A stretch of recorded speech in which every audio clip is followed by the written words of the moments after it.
Cinema ఇండస్ట్రీలో ఘోర విషాదం చోటు చేసుకుంది. కన్నీళ్లు పెట్టుకుంటూ ఇప్పుడే అక్కడికి చేరుకున్నారు నాగార్జున గారు. ప్రముఖ కమెడియన్, విలక్షణ నటుడు రాజేంద్ర ప్రసాద్ ఇంట్లో విషాదం చోటు చేసుకుంది. రాజేంద్ర ప్రసాద్ కూతురు గాయత్రి గుండెపోటుతో చనిపోయారు. నిన్న కార్డియాక్ అరెస్టుకు గురికావడంతో హైదరాబాద్లోని ఏఐజీ హాస్పిటల్కి తరలించారు. అయినా కూడా ప్రయోజనం లేకపోయింది. అక్కడ చికిత్స పొందుతూ ఆమె కన్నుమూశారు. రాజేంద్ర ప్రసాద్కు ఒక కుమార్తె, ఒక కుమారుడు ఉన్నారు.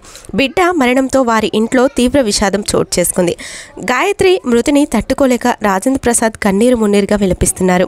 ప్రస్తుతం మరి తన ఆత్మకి శాంతి చేకూరాలని ప్రతి ఒక్కరూ ఎంతో ఆవేదనకి గురవుతున్నారు.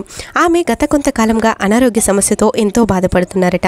అర్ధరాత్రి 12:40 తీవ్రంగా గుండెపోటుకు గురయ్యారు. వైద్యులు తీవ్రంగా శ్రమించినా సరే ఫలితం లేకుండా పోయింది.